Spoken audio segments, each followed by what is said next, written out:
Class 6 के computer subject में आप लोगों का स्वागत है। पीछे जैसा कि मैं बताया हूं कि मैं वैसे लेसन को पढ़ा रहा हूं, लेसन 5 को, जिसमें प्रैक्टिकल नहीं है, थ्योरेटिकल है, क्योंकि बहुत लोगों को प्रैक्टिकल वाला पढ़ाने पर बिना प्रैक्टिकल किए हुए समझ में नहीं आएगा।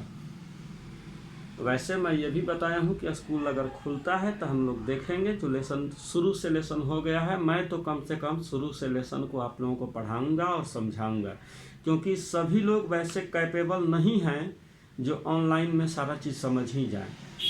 तो फिर भी बाकी लोगों के लिए, जो लोग पढ़ रहे हैं, उन लोगों के लिए मैं ये कहूँगा कि अगर आप इसको एक बार, अब ये नहीं कि आप मत देखिए इसको, आप इसको अगर देखिएगा एक बार, अभी देख लेते हैं और दोबारा में आप पढ़ेंगे तो आपको ज़्यादा आसानी होगा समझने में। तो अभी आप लोगों को लेसन 74 में आईपी एड्रेसिंग और नंबर एड्रेसिंग पढ़ना था। जैसा कि मैं पीछे बताया था कि हर एक कंप्यूटर सिस्टम का एक अपना आईपी एड्रेस होता है, इंटरनेट प्रोटोकॉल एड्रेस होता है जो फिक्स होता है। हर एक मोबाइल का अपना एक IMEI नंबर होता है, जिससे उस मोबाइल का विशेष पहचान होता है। अगर डुबल सिम वाला है तो 2 IMEI नंबर होता है। IMEI नंबर आपके मोबाइल फ़ोन में पीछे लिखा रहता है, या आप चाहें तो इसको देख सकते हैं, *#06# और डायल बटन दबाएंगे तो आपके मोबाइल में अगर 2 सिम का है तो 2 IMEI नंबर दिखेगा। अगर सिंगल सिस्टम है तो single IMEI number, single SIM का है तो सिंगल IMEI नंबर दिखेगा। उसी तरह से कंप्यूटर में आईपी एड्रेस होता है, तो उसके बारे में हम लोग देखते हैं। आईपी एड्रेस और internet protocol address. IP address को इंटरनेट प्रोटोकॉल एड्रेस के नाम से भी जाना जाता है। Is a unique numerical level assign to a computer on the internet. यह आपके कंप्यूटर का एक यूनिक नंबर होता है जो इंटरनेट चलाने के लिए सबसे पहले जरूरी होता है।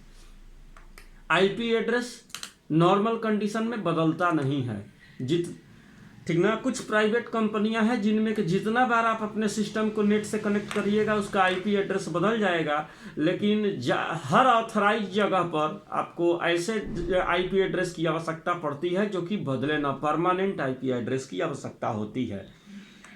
IP address is a 32 bit numerical address. यह 32 बिट का न्यूमेरिकल नंबर पर आधारित एड्रेस होता है। It has 4 number separated by dots. इसमें 4 तरह के नंबर होते हैं और सभी नंबर का सेट जो होता है ये किससे सेपरेट होता है, बटा होता है डॉट से।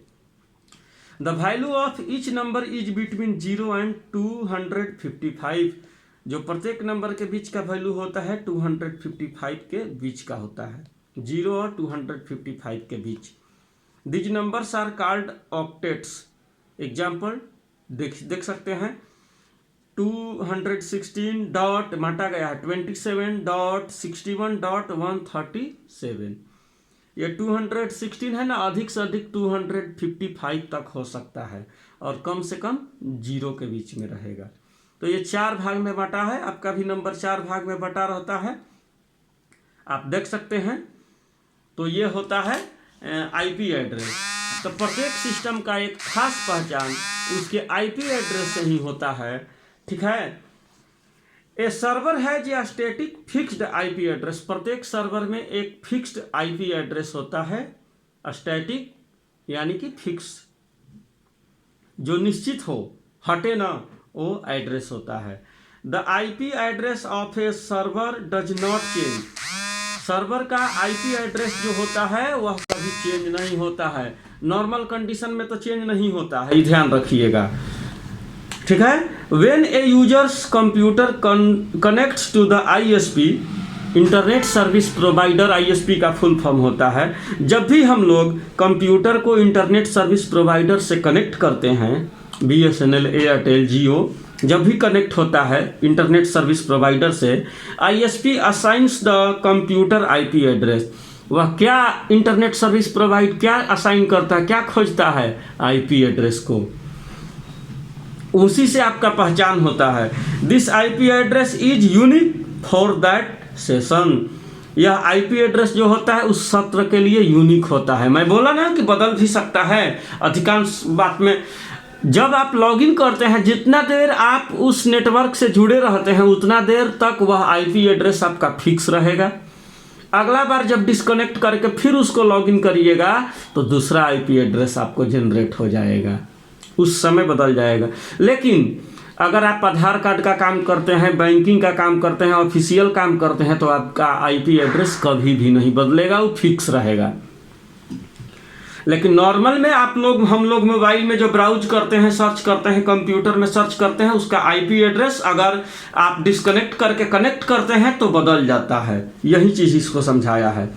This IP address is unique for that session. एक सेशन के लिए मैंने जितना देर, आधा घंटा, 1 घंटा, 2 मिनट रहेंगे उतना देर के लिए ये यूनिक होता है। इट इज नॉट स्टैटिक, यह स्टैटिक नहीं होता है, उस समय फिक्स नहीं होता है। For the next session different IP address will be assigned. अगले सत्र में आपको अगला आईपी एड्रेस आपको दिया जाता है। लेकिन अगर आप कोई ऑफिशियल वगैरह काम करते हैं, स्टैटिक आईपी एड्रेस उसमें आवश्यकता पड़ेगी तो आपको कंपनी स्टैटिक आईपी एड्रेस देता है, जो आप जितना बार लॉगिन करिएगा बदलेगा नहीं। ठीक है, तो अगला है डीएनएस एड्रेसिंग और लेटर एड्रेसिंग। डीएनएस एड्रेसिंग को लेटर एड्रेसिंग के नाम से जानते हैं, यह भी इंपॉर्टेंट होता है। DNS stands for domain name system, इसका फुल फॉर्म होता है domain name system. It is also called as letter addressing system, इसको लेटर एड्रेसिंग सिस्टम के नाम से भी जाना जाता है। IP addresses are made of numbers, जैसा कि आप जानते हैं, अभी पीछे में पढ़े हैं कि आईपी एड्रेस नंबर को मिला करके बना होता है। So they are difficult to remember, इसलिए उसको याद करना कठिन हो सकता है। DNS addressing system is useful to overcome this problem. DNS addressing system जो होता है उपयोगी होता है इस प्रॉब्लम को सॉल्यूशन करने में। यानी कि हर एक बार आपको अपना आईपी एड्रेस याद रखना आसान नहीं है, बदलते रहता है, बड़ी मुश्किल होगा। लेकिन जो डीएनएस सिस्टम होता है वह आपके आईपी एड्रेस को डिकोड कर देता है, बदल के स्टोर करके रखता है हमेशा, उसमें आपको चिंता करने की आवश्यकता नहीं है, ये काम आसानी से कर देता है। इसको आईपी एड्रेस को लेटर एड्रेसिंग में बदल देता है, लेटर के रूप में बदल देता है। Every computer has a unique human readable name on internet. प्रत्येक कंप्यूटर में एक यूनिक मनुष्य को, यूजर को रीड करने लायक नेम होता है प्रत्येक इंटरनेट का, वेबसाइट का। उसको कौन याद रखता है? डीएनएस रखता है। This name is called the domain name, यह नेम डोमेन नेम कहा जाता है। It is a common text name which is alternative to an IP address. यह कॉमन टेक्स्ट पर आधारित नेम होता है और यह आईपी एड्रेस को अलॉट करता है। The domain is divided into 2 parts. डोमेन को 2 भागों में बांटा गया होता है, पहला होस्ट नेम, दूसरा टॉप लेवल डोमेन। देखते हैं होस्ट नेम क्या होता है। Host name is also called as domain name. Host name को डोमेन नेम के नाम से भी जाना जाता है।